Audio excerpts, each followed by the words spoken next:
Welcome to EP9 Storytime. Today, I'm going to do something a little different.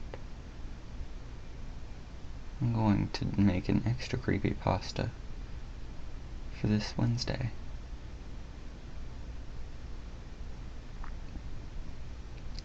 Have you ever forgotten your phone? When did you realize you'd forgotten it? I'm guessing you didn't just smack your forehead and exclaim, "Damn, apropos for nothing."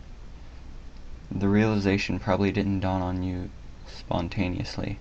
More likely, you reached for your phone, pawing open your pocket or handbag, and were momentarily confused by it not being there. Then you did a mental recap of the morning's events. Shit. In my case, my phone's alarm woke me up. It is normal, but I realized the battery was lower than I expected. It was a new phone, and it had this annoying habit of leaving applications running that drained the battery overnight. So I put it on the charge while I showered instead of into my bag like normal. It was a momentary slip from the routine, but that was all it took. Once in the shower, my brain got back into the routine it follows every morning, and that was it.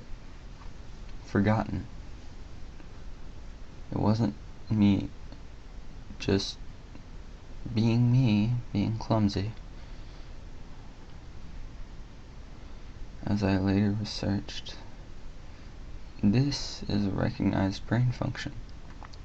Your brain doesn't work on just one level. It works on many. Like when you're walking somewhere, you think about your destination and avoiding hazards. But you don't really think about keeping your legs moving properly. If you did, the entire world would turn into one massive, hilarious cosplay. I was thinking about regulating my breathing. I was thinking whether I should grab a coffee on the drive to work. I did. I wasn't thinking about moving my breakfast through my intestines. I was wondering whether I'd finish on time to pick up my daughter Emily from the nursery after work or get stuck with another late fee. This is the thing. There's a level of your brain that just deals with routine, so that the rest of the brain can think about other things. Think about it. Think about your last commute. What do you actually remember?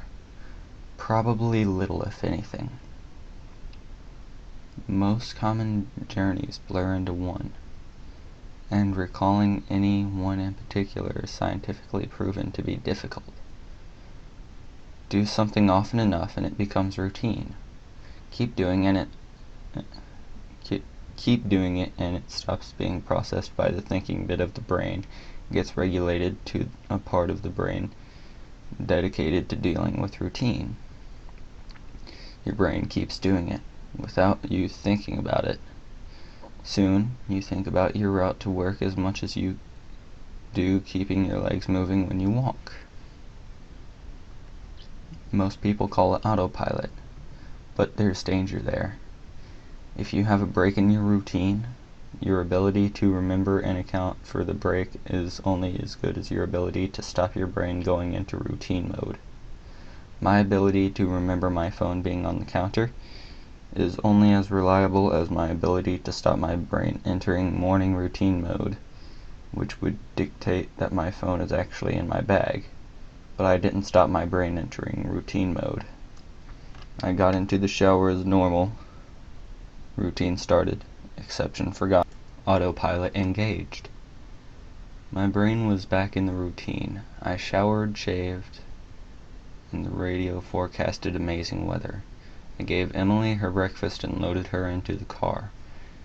She was so adorable that morning. She complained about the bad sun in the morning blinding her, saying it stopped her having a little sleep on the way to the nursery, and left. That was the routine. It didn't matter that my phone was on the counter, charging silently. My brain was in the routine, and in the routine my phone was in my bag. This is why I forgot my phone. Not clumsiness, not negligence. Nothing more than my brain entering routine mode and overriding the exception. Autopilot engaged. I left for work. It was a sweltering hot day already. The bad sun had been burning since before my traitorously absent phone woke me. The steering wheel was burning hot to the touch when I sat down. I think I heard Emily shift over behind my driver's seat to get out of the glare. But I got to work, submitted the report, attended the morning meeting. It's not until I took a quick coffee break and reached for my phone that the illusion shattered. I did a mental re-step. I remembered the dying battery. I remember putting it on to the charge. I remember leaving it there. My phone was on the counter. Autopilot disengaged. Again, there lies the danger. Until you have that moment, the moment you reach for your phone and shatter the illusion, that part of the brain is still in routine mode. It has no reason to question the facts of the routine. That's why it's a routine, the act of repetition. It's not as if anyone could say, "Why didn't you remember your phone? Did it occur to you? How could you forget? You must be negligent." This is to miss the point. My brain was telling me that the routine was completed as normal, despite the fact that it wasn't. It wasn't that I forgot my phone. According to my brain, according to the routine, my phone was in my bag. Why would I think to question it? Why would I check? Why would I suddenly remember, out of nowhere, that my phone was on the counter? My brain was wired into the routine, and the routine was that my phone was in my bag. The day continued to bake. The morning haze gave way to the relentless fever heat of the afternoon. Tarmac bubbled. The direct beams of heat threatened to crack the pavement. People swapped coffees for iced smoothies. Jackets discarded, sleeves rolled up, ties loosened, brows moped.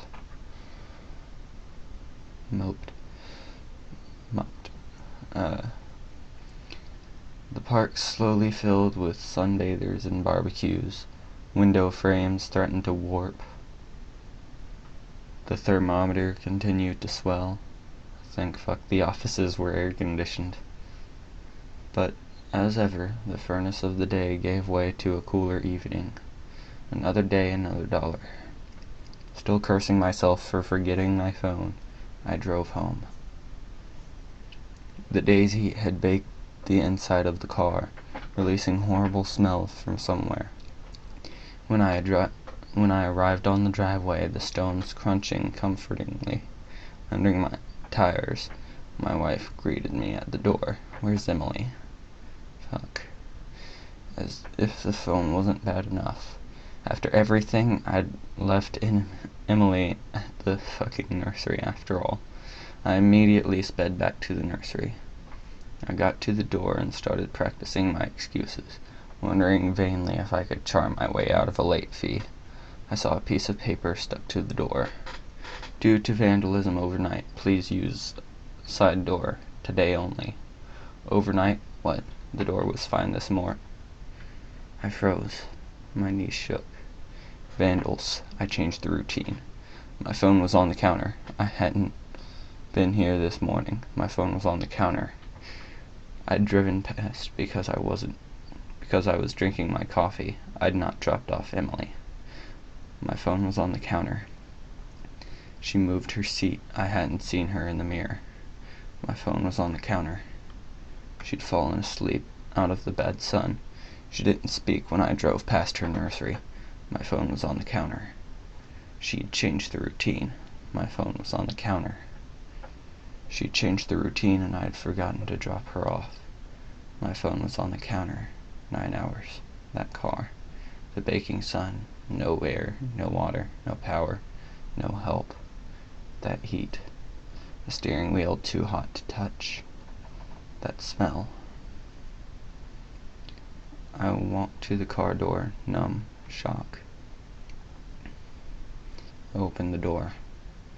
My phone was on the counter, and my daughter was dead. Autopilot disengaged.